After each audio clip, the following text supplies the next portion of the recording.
Finding purpose and meaning.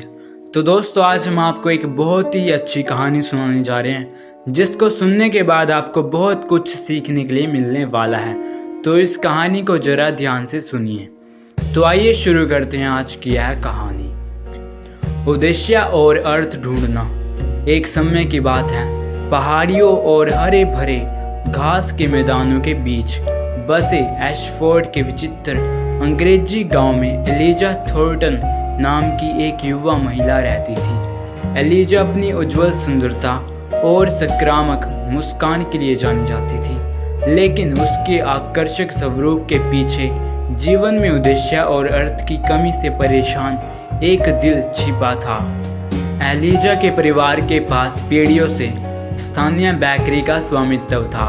उसका दिन आटा गूंथने, रोटी पकाने और उनकी दुकान पर आने वाले ग्रामीणों की सेवा करने में बीतता था, जबकि उसने बेकरी की गर्मी और दिन भर की कड़ी मेहनत की संतुष्टि का आनंद लिया। एलिजा को अक्सर एक भयानक खालीपन महसूस होता था। वह कुछ और पाने की चाहत रखती थी, कुछ ऐसा जो उसके जीवन को संतुष्टि की गहरी अनुभूति दे। शरद ऋतु की एक सुहानी सुबह जैसे सुनहरे पत्तों की हवा में सरसराहट हुई, गांव में एक नया चेहरा दिखाई दिया। डॉक्टर हेनरी व्हिटेकर, एक बुजुर्ग और प्रतिष्ठित सज्जन, पहाड़ी पर पुराने मनोहर घर में चले गए थे। वह दर्शन शास्त्र के एक सेवानिवृत्त प्रोफेसर थे और उनके आगमन ने ग्रामीणों, विशेषकर एलिजा की जिज्ञासा को बढ़ा दिया। विद्वान व्यक्ति से प्रेरित होकर एलिजा ने खुद को जागीर घर की ओर आकर्षित पाया और ऐसी बातचीत की तलाश की जो सांसारिक से परे हो। डॉक्टर व्हिटेकर ने उनका गर्मजोशी से स्वागत किया और उनकी चर्चाएं जल्द ही जीवन, उद्देश्य और अर्थ की गहरी दार्शनिक खोज में बदल गई। एक दोपहर जब सूरज ने ग्रामीण इलाकों को सुनहरी चमक से नहलाया, एलिजा ने डॉक्टर व्हिटेकर को अपनी आंतरिक उथल-पुथल के बारे में बताया। मुझे ऐसा लगता है जैसे मैं जीवन में बह रही हूँ प्रोफेसर। मुझे बेकरी पसंद है, लेकिन मैं इस भावना को हिला नहीं सकती कि मुझे और भी कुछ करना है। डॉक्टर व्हिटेकर दयालुता से मुस्कुराए। उनकी आंखें ज्ञान से चमक रही थी। एलिजा, अर्थ की खोज एक यात्रा है जिसे हम सभी करते हैं। यह हमेशा भव्य इशारों या सामरिक उपलब्धियों के बारे में नहीं है। कभी कभी यह सरल रोजमर्रा के कार्यों में पाया जाता है जो हमारे आसपास के लोगों के जीवन को छूते हैं।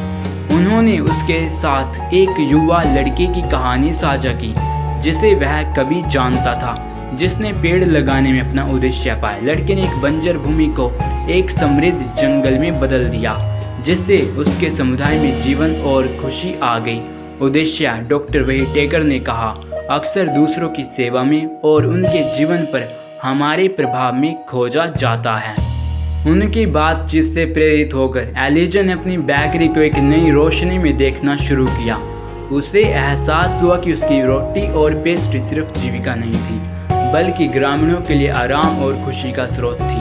उन्होंने बेकरी में सामुदायिक कार्यक्रमों की मेजबानी करना शुरू कर दिया और इसे एक सभा सदन में बदल दिया, जहां लोग कहानियां, हंसी और समर्थन साझा करते थे।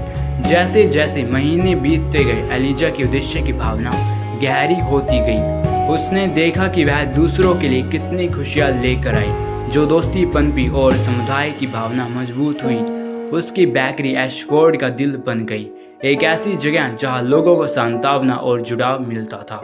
एक शाम जब गांव ने एक और सफल फसल का जश्न मनाया, एलिजा बेकरी की खिड़की के पास खड़ी होकर जश्न देख रही थी। डॉक्टर व्हिटेकर उनके पास आए। उनका चेहरा गर्व से चमक रहा था। तुम्हें अपना उद्देश्य मिल गया है एलिजा, उसने धीरे से कहा। यह हमेशा से आपके भीतर था, खोजे जाने की प्रतीक्षा में। तृप्ति की गहरी अनुभूति महसूस करते हुए एलिजा मुस्कुराई और इस प्रक्रिया में एलिजा को पता चला कि सबसे सुंदर और आकर्षक कहानी वह थी जो वह हर दिन अपने दिल से लिखती थी। तो अगर दोस्तों आपको यह कहानी पसंद आई है तो उसको लाइक करना ना भूलें। अगर आप हमारे चैनल पर नए हैं तो आप इसको सब्सक्राइब करके इसकी बेल आइकन दबा लें, ताकि आप तक हमारी आने वाली वीडियोस आसानी से पहुंच जाए और आप उनको देखकर भी कुछ नया सीख सकें।